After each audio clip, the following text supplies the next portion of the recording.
Evde vaktiyle çaylardaşı, gülüş sesi pencereden aşardı.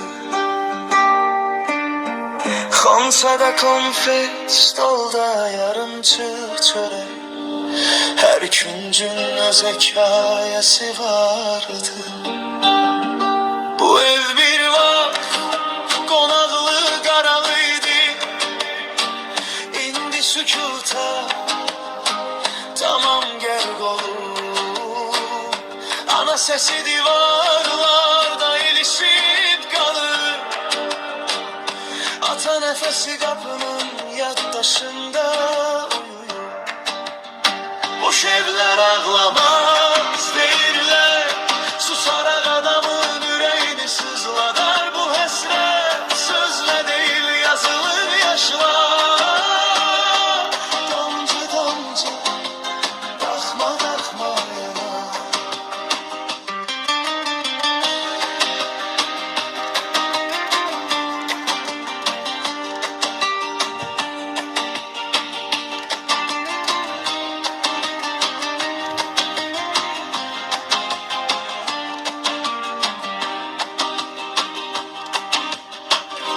Uşaqlar böyüdü, yollar uzandı.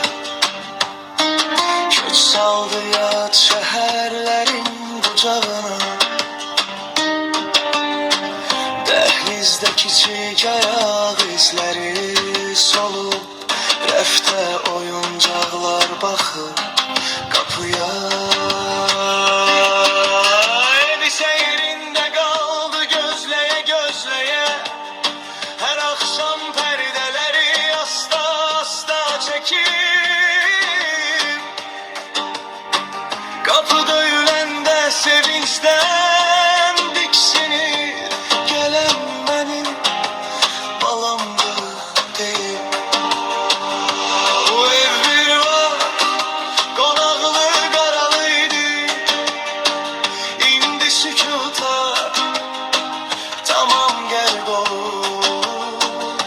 Ana sesi divarlarda ilişip kalır. Ata nefesi kapının yaddaşında uyuyor. Boş evler ağlamaz değiller, susarak adamın yüreğini sızladar. Bu hesret sözle değil yazılır yaşlar. Pencerenin bulunda öz özüne akar.